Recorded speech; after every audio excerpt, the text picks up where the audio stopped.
Hello! Vous savez, dans la vie, on veut toujours l'équilibre, le confort, que tout se passe bien. Pourtant, ça se passe un petit peu comme là,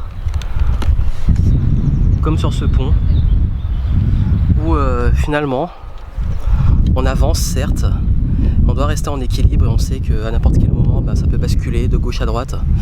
Et je voulais vous parler d'un truc important, c'est dans votre progression personnelle, il y a une grosse erreur qui est souvent faite. C'est qu'il y a des personnes qui n'arrivent pas à vendre, qui n'arrivent pas à résoudre un problème technique, qui n'arrivent pas à sortir d'une impasse, qui ont du mal en fait, qui sont dans une difficulté. Et ce qu'ils font, c'est qu'ils passent leur temps à attendre. Ils attendent, ils se disent bon, peut-être que la solution va venir par magie, je sais pas, ils attendent peut-être qu'une solution miracle. Mais le gros problème, c'est que l'attente, et surtout quand on laisse traîner des problèmes ou des blocages ou des trucs, ça se résout pas tout seul. Et justement, il y a 3 temps pour moi qui sont importants puisqu'on parle d'équilibre. Le premier temps, c'est le temps de réflexion. Prendre du temps un peu de sortir la tête du guidon, de se poser, de réfléchir, de poser son problème et d'y réfléchir.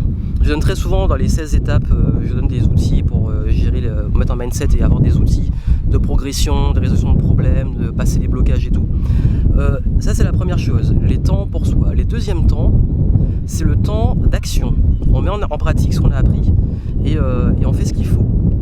Mais entre ce temps d'action et ce temps de réflexion, il y a un temps qu'on va mettre entre les deux qui est le temps de planification. Le temps de planification, c'est les moments où vous allez planifier vos actions. Vous allez vous dire, bon ok, je vais faire ça à tel rythme, à tel moment. On place les habitudes, on place les actions, etc. Et je pense que c'est important de considérer ces 3 temps, de ne pas être toujours que dans l'action, de ne pas être toujours que dans la réflexion, comme souvent c'est le piège dans lequel on tombe dans la réflexion et dans l'attente du perfectionnisme, etc. Ou alors de ne pas tomber juste dans la planification. On a plein qui planifient plein de choses, ils ont des très bons plans, des très bons plans, mais le plan n'est jamais mis en exécution. Donc je pense que l'équilibre, la meilleure façon de l'illustrer, c'est ça. C'est l'alternance entre ces 3 temps. Et je vous recommande vraiment de mettre ça en pratique. Et allez voir les 16 étapes, ça peut vous aider. Vous avez des vidéos gratuites où j'explique ça en détail pour pouvoir mieux gérer vos projets. À très vite.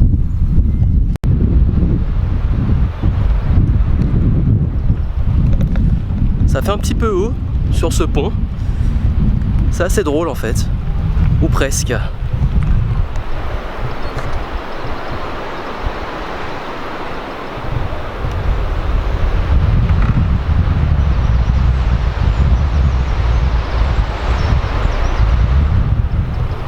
Je ne sais pas combien de mètres de haut il y a ici, mais c'est une belle altitude.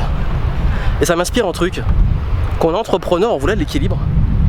Vie perso, vie pro. Mais au final, on est toujours comme ça en fait. On balance entre le vide. Et on est toujours en mode funambule quand on est entrepreneur. Et je sais qu'on fantasme sur le confort, l'équilibre et tout, mais pour moi, si tu lances ton business, c'est impossible. C'est un choix en fait, de vivre comme ça en équilibre, avec le danger à droite et à gauche.